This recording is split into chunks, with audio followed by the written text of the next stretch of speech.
बर' फरायसा आफादनि गाहाय मावखुलि बड'फा हाउसआव सानसेनि हाबाफारि लानानै माखासे हा हुनि जिखिनि जेंना आरो बे जेंनानि सुस्रांनायनि बिथा खालामनानै जोङो मोनसे जर'खा सावरायमेल बेयाव लादों। गुबै बाथ्राया जाहैबाय जे ट्राइबेल बेलेन्स ब्लक बिनि प्रटेक्शननि बाथ्रा आरो लोगोसे बेलेन्स ब्लकनि बायजोआव थानाय ट्राइबेल सुबुंफोरनि जिखिनि हा दङ बेखौ जोङो प्रटेक्शन खालामनाय बेखौ जोङो गुबैयै आधार खालामनानै दिनै सावरायदों। ट्राइबेल बेलेन्स ब्लकखौ जोङो बोरैहाय प्रटेक्शन खालामनो हायो। हा हु नङाब्ला बर' जाथि बा ट्राइबेला थांना थानो हाया आरो जोङो मोनसे समाव BSc मोनबाय BTC आरो दिनै BTR आरो उनाव जिखिनि जोङो अधिक माने बांसिन क्षमता मोननो गोनां दङ बा जोङो जोंनि जे आल्टिमेट थांखियाव सहैनो गोनां दङ बिनि थाखाय जों हाखौ रैखाथि होनांगोन। हा हुनि रैखाथिनि बिथिंखौ लानानै जिखिनि सांग्रांथि लाबोनांगौ दुलाराय बर' फरायसा आफादा गामि ओनसोलाव सांग्रांथि लाबोनाय हाबाफारिफोरखौ जोङो खुंगोन। नाथाय जोंनि हा हुआव गोलाव समनिफ्रायनो माखासे इलिगेल एनक्रचारफ्रा हाबनानै थाबाय आरो जायनि थाखाय ट्राइबेल बेलेन्स ब्लकआ दिनै माने सेकिउर्ड नङा। दा बे बिथिंफोरखौ लानानै जोंनि BTR 6 सिडुलनि सिङाव थानाय कार्बि आंलं काउन्सिल 6 सिडुलनि सिङाव थानाय बर' कसारि काउन्सिल एरियायाव थानाय गासै जिल्लानिफ्राय दिनै जोङो सिनियर मोस्ट माखासे माने दैदेनगिरि हा हुनि सायाव नलेज थानाय बे बिथांमोनखौ जों लिंहरदों आरो आलासि हिसाबै जोंनि ट्राइबेल संघनि गाहाय नेहाथारि आदित्य खाख्लारि लोगोसेयैनो सब्दराबा सिनियर मोस्ट एडभकेट माने गुवाहाटी हाइ कर्ट आरो लोगोसे बेरलाव के कार्जी बिथाङाबो एबसुनि सासे सिनियर दैदेनगिरिमोन बै समनि। लोगोसेयैनो जोंनि गेजेराव BTR काउन्सिलनि रेभिनिउ डिपार्टमेन्टनि सेक्रेटारि नरेन चन्द्र बसुमतारी बिथांमोनखौ जों लिंनानै जोंनि रायजो राजाफोरनि गेजेराव मोनसे डाइरेक्ट इन्टारेक्शन हाबाफारिखौ जों लादों। दा नैबे जे हा हुनि जि बाथ्रा जे माने गोबां जोंनि बेलेन्स ब्लक एरियायाव एनक्रच खालामबाय बे एनक्रचमेन्टनि एगेन्स्टआव एभिक्सन खालामनांगौ बिथांमोनखौ उच्चेद खालामनांगौ आरो गुवाहाटी हाइ कर्टआ अर्डार होदों। आसामाव गोबां ओनसोलफोरखौ नोङो बरसलायाव दिनै एभिक्सन खालामदों बिनि सिगां नोङो गरुखथियाव एभिक्सन खालामदों गोबां जायगायाव एभिक्सन खालामदों। बे एभिक्सन खालामनायनि जि बाथ्रा जोंनि बेलेन्स ब्लकआव जायफोरा इलिगेलि अकुपाय खालामदों बे एभिक्सनखौ मानो खालामा बिनि सायाव जोङो सरकारनियाव जोङो सोंथि जोङो सोंदों आरो सरकारखौ जों दाबि खालामदों खावलायदों जाहाथे इमिडियेटलि माने बेलेन्स ब्लकआव इलिगेल अकुपेशन जिखिनि दङ बिनि सायावबो सरकारा बेबस्था लानांगौ आरो एभिक्सननि जिखिनि स्टेपफोर दङ बेखौ उननि समाव गोख्रैनो मावफुंनांगौ होननानै जों दाबि दैखाङो। आरो बे जे जोंनि हा बायनाय फाननाय बा माने बिमा बिफानि नामाव हाया दङमोन फिसालानि नामाव ट्रान्सफार खालामनांगौ इनहेरिटेन्स भाबै फारसेथिं माने रेजिस्ट्रेशननि फिस बा नोङो नामजारिनि फिस बा नोङो प्रिमियाम होनायनि फिस बेफोरखौ लानानै रायजो राजाफोरनि गेजेराव गोबां गोनो गोथो मोनसे दङ आरो बे गोनो गोथोफोरखौ क्लियार खालामनो थाखाय बर' बा ट्राइबेल मानसिफोरनियाव 20-30% डकुमेन्ट दङ आरो 70% डकुमेन्ट गैया। गोबां ट्राइबेल मानसि बर' मानसिनि दिनैबो माने लेन्डलेस बिथांमोननियाव हा दङ खिन्थु बिथांमोननियाव डकुमेन्ट गैया आरो माखासे सुबुं दङ बिथांमोननियाव हाबो गैया आरो डकुमेन्टबो गैया। दा बिथांमोननो बोरै लेन्डनि अधिकारखौ होनो हायो बोरै हानि अधिकारखौ होनो हायो। फरेस्ट राइट एक्ट 2006 बायदियै सनितपुर बिश्वनाथ हजाइनि काकि ओनसोल गलाघाट आरो आसामनि गुबुन गुबुन जिल्लायाव हानि अधिकार होनायनि बाथ्राखौ दिनै आसाम सरकारजों एबसु आरो CC2आ सावरायबाय थादों। भारत सरकारनि आयेन 2006 बायदियै हानि अधिकार मोननांगौ नाथाय सरकारा मावनो नागिरोब्ला फरेस्ट डिपार्टमेन्टआ बादा होयो सोरबा DCआ बेखौ हेंथा खालामो आरो बिनि थाखाय गोबां बेबायदि माने नारा नाथा थासारिनि गेजेराव खामानिफ्रा जाफुङाखै। आसाम सरकारा गोख्रैनो बे हाबाफारिफोरखौ मावगोन होननानै जोंनो खोथा होदों आरो माखासे प्रक्रियाखौबो खालाया नङा GPSनि बेलायावनो होन बा DLCC बा SDLC लिंनांगौनि बेलायावनो होन बिथांमोना इनिसियेटिभ लायाखै नङा लादों खिन्थु खामानिखौ जाफुंसारनाय जों नुवाखै। दा बेखायनो बे बेलायावबो सरकारखौ जोङो नारसिनदों जों खावलायदों जों दाबि होदों जाहाथे फरेस्ट राइट एक्ट बायदियै जिखिनि फरेस्ट ओनसोलाव ट्राइबेल मानसिफोरा बर' मानसिफोरा माने रायजो जानानै दङ जुग जुग बोसोर सिगांनिफ्रायनो बिथांमोना अधिकार मोननांगौ आरो बेलेन्स ब्लकनि बायजोआव थानाय जोंनि बर' आरो ट्राइबेलनि हाखौ प्रटेक्टेड खालामनांगौ मोनसे स्पेसियेल लेजिस्लेशन आयेननि गेजेरजों जेरैबायदि द Assam land and regulation act 1886 माने चैप्टार 10 दङ बा 2019आव मोनसे गोदान आयेन लाबोदों बे आयेननि आधाराव जुदि बेखौ प्रटेक्शन होनो हायाखैबा गुबुन मोनसे स्पेसियेल आयेन लाबोनानै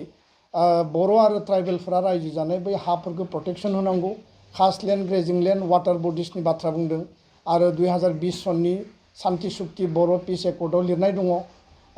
बे बाथ्राया दा जोंनि मानसिफोरा गोबाङा बे खोथाखौ लानानै उल्था बुजिदों जों बुंदों जे जोंनियाव जिखिनि वाटार बडिस दङ जर'ख दङ कास्ट लेन्ड ग्रेजिं लेन्ड दङ बेखौ प्रटेक्शन होनांगौ जोंनि ट्राइबेल आरो इन्डिजिनियास मानसिनियाव थानायखौ बिसोरनो अधिकार होनांगौ बे हाखौ बे बेंनानै दखल खालामनानै दोननाय हाखौ अधिकार होनांगौ आरो इलिगेल एनक्रचारफोरा दैमानि आगदा आगसि जुदि हाबफैजोब्बायब्ला भुटान हाजोसिम गाखोबायब्ला अरुणाचल हाजोसिम गाखोबायब्ला बा गोबां ओनसोलनि ट्राइबेलनि दखलाव थानाय बे जर'ख वाटार बडिस कास्ट लेन्ड ग्रेजिं लेन्डखौ जुदि इलिगेलि अकुपाय खालामदोंबा बेखौ एभिक्सन खालामनांगौ होननानैसो जों बुंदों बिनि सायाव एक्सन लानांगौ जोङो जेराव दखल खालामनानै दङ बिनि अधिकारखौ जोंनो होनांगौ आरो बेखौ जोङो बिटिआर 6 सिडुलनि सिङांनि बाथ्रायानो जा बा आसामनि गुबुन गुबुन जिल्लानि बाथ्रायानो जा बेलेन्ड ब्लकआव एनक्रचमेन्टआ दङ आरो हिउज एनक्रचमेन्ट जानायनि थाखायनो पिआइएल होनाय जादों आरो बेयाव प्रद्युत बरा जरहाटनि सासे बेक्तिया पिआइएल होदों गुबुन गुबुन समाव बिटिआर ओनसोल बिटिसि ओनसोलनिफ्रायबो पिआइएल होनाय जादों आरो बे पिआइएलआव नि माने भार्डिक्ट हिसाबै गुवाहाटी हाइकर्टआ स्ट्रंलि बे इलिगेल एनक्रचारफोरखौ एभिक्सन खालामनायनि बाथ्राखौ बुंदों आरो एभिक्सन खालामनायनि जि दायित्व रेसपन्सिबिलिटिया जाबाय आसाम सरकारनि डिसि आरो ल' एन्ड अर्डार हिसाबै एसपि माने पुलिस प्रशासन आरो सिभिल एडमिनिस्ट्रेशना जइन्ट इनिशिएटिभआव जि एरियायाव इलिगेल एनक्रचमेन्ट जादों बे एरियाखौ एभिक्सन खालामनायनि बिथांमोननियाव रेसपन्सिबिलिटि दङ बिबान दङ दा बे खामानिखौ आसाम सरकारा मावफुंनानै होनांगौ न' डाउट बिटिआर ओनसोलनि एडमिनिस्ट्रेशना काउन्सिलनि एडमिनिस्ट्रेशना दानि बा सिगांनि जिखिनि सरकार दङमोन बे सरकारनियाव दङब्लाबो बिनि फुल रेसपन्सिबिलिटिया फुल ल' एन्ड अर्डार आरो सिभिल एडमिनिस्ट्रेशना जिहेतु आसाम सरकारनि आखायाव दङ आरो बे बिथिंखौ नोजोर बोनानै बिटिआर काउन्सिला आसाम सरकारखौ नारसिननो हायो जोंनि मिथिनायाव जोंनि बुजिनायाव काउन्सिलनि फारसेनिफ्राय आसाम सरकारखौ माखासे समाव माने पारसु खालामनाय जादों बे मेटारफोरखौ लानानै दा दुलाराय बर' फरायसा आफादाबो आसाम सरकारखौ जों दाबि दैखांदों सिसिट'आनि मिटिङाव ट्राइबेल संघनि मिटिङावबो दाबि दैखांदों दा बेखायनो जों खावलायगोन गर'खथियाव जेरै बरसलायाव आसामनि गुबुन गुबुन पार्टआव जेरैबायदि एभिक्सन जादों दा बेखायनो बेलेन्ड ब्लकआव एनक्रच जानाय सुबुंफोरखौ आसाम सरकारा सिभिल एडमिनिस्ट्रेशन आरो पुलिस प्रशासननि मददजों आरो काउन्सिलनि मददजों एभिक्सन खालामनांगौ होननानै जों दाबि दैखाङो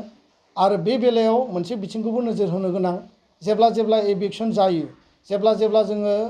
ट्राइबेल बेलेन्ड ब्लकआव इलिगेल एनक्रचारफोरखौ एभिक्सन खालामनांगौ होननानै जोङो बुङो उल्था फारसेथिङै फरेस्ट एरियायाव जोङो रायजो जानाय आरो बर' आरो ट्राइबेलानो माखासे सरकारि हायाव जुग बोसोरनिफ्राय दखल खालामनानै रायजो जाबोदों बे हाया बिसोरनि नाथाय बिथांमोननो सरकारि भाबै बेखौ एलटमेन्ट सेटेलमेन्ट होनाय जायाखै आरो एलटमेन्ट सेटेलमेन्ट मोनैनि थाखाय सरकारा बिथांमोनखौबो जोंनि सन अफ दा सयेल आरो इन्डिजिनियास मानसिखौबो अबैध दखलकारि बा बेदखलकारि होननानै बिथांमोना सानो आरो बेबायदियैनो माखासे ओनसोलावबो ट्राइबेल मानसिनि सायाव एभिक्सना जाबोदों आरो बे जायोब्लानो जोंनि मानसिफोरनि सायाव उल्था रिएक्सन जायो दा बेखायनो जोङो स्पष्ट भाबै सरकारखौ बुंदों फरेस्ट एरियायाव थानाय जेसेबां जोंनि माने ट्राइबेल आरो बर' सुबुंफोर दङ फार्स्ट बिथांमोननो फरेस्ट राइट एक्ट 2006 आयेन बायदियै अधिकार होनांगौ आरो हानि अधिकारखौ मोननांगौ आरो 2 नम्बर बाथ्राया जाहैबाय जे कास्टलेन्ड ग्रेजिंलेन्ड वाटार बडी सरकारि हा जुग बोसोर जेराव ट्राइबेल आरो बर'फ्रा रायजो जानानै दङ बे हाखौ सरकारा सेटेलमेन्ट आरो एलटमेन्ट होनांगौ बेयाव उच्चेद खालामनाय एभिक्सन खालामनायनि कुनु सरकारनियाव राइट गैया आरो फरेस्ट राइट एक्टआव आयेन बायदियै हा होनाय आरो सरकारि हायाव जाय बर' आरो ट्राइबेलफ्रा जुग बोसोर रायजो जानानै दङ बिथांमोननो अधिकार होनायनि उनावसो सरकारा उननि माने समाव माखासे स्टेपखौ माने माबायदि लायो बे बिथांमोननि बाथ्रा किन्तु जोंनि फार्स्ट आरो फरमस्ट आपिला जाबाय फरेस्ट राइट एक्ट बायदियै हानि सट्ट होनांगौ फरेस्ट सट्ट आरो सरकारि हायाव थानाय बर' आरो ट्राइबेलफोरनो हानि अधिकारखौ होनांगौ बेयाव खुनु एभिक्शननि बाथ्रा फैया एभिक्शननि जोंनि दाबिया बेल' जे ट्राइबेल बेलेन्स ब्लकआव जायफ्रा अबैध भाबै बे दखल खालामनानै दङ 4 लाखआनो जा 10 लाखआनो जा 20 लाखआनो जा बिथांमोननि सायाव स्पेशल मोनसे इनिशिएटिभ पेकेजनि गेजेरजों एभिक्शन ड्राइभआ गोख्रैनो जानांगौ बे जोंनि दाबि जे व्यक्तिफोरा बेखौ उल्थायै बुजिनानै जे बेखौ प्रटेक्शन बिनायखायनो सरकारा उच्चेद खालामनो नागिरदों बेबायदि मोनसे प्रेजेन्टेसन होदों बियो गोरोन्थि आरो बे नंखाय दा बेखायनो बरबारिनि इन्सिडेन्ट बा नलपारानि इन्सिडेन्ट बिनि सायाव जों स्ट्रंलि अबजेक्शन होदों आरो बे मानसिफोरखौ रिसेटल खालामनांगौ कम्पेनसेसन होनांगौ बे बाथ्राखौबो जों बुंदों आरो बे हा हुआ खोब सिरियास आरो क्रुसियेल भाइटेल मेटार आरो बिनि सायाव जों गोलावै गुवारै आरो ग्रासरुट लेभेलाव जोङो डिसकास खालामनांगोन रायजो राजाया हा अधिकार मोननायनिफ्राय मा बिथिङाव बन्चित जादों मा सरकारि मेयर पेजआव बिथांमोना खालामना लानो हायाखै आरो मा जेंनायाव गोलैदों बिनि थाखाय जोङो पाब्लिक लेभेलाव एवारनेस आरो हियारिं आरो इन्टारेक्शन जों सेसन खुंगोन सरकारि लेभेलाव काउन्सिलनि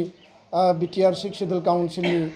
चिफ प्रमद बर' बिथांजों सावरायनांगौ तुलिराम रंहां कार्बि आंलं काउन्सिलनि चिफ बिथांजों सावरायनांगौ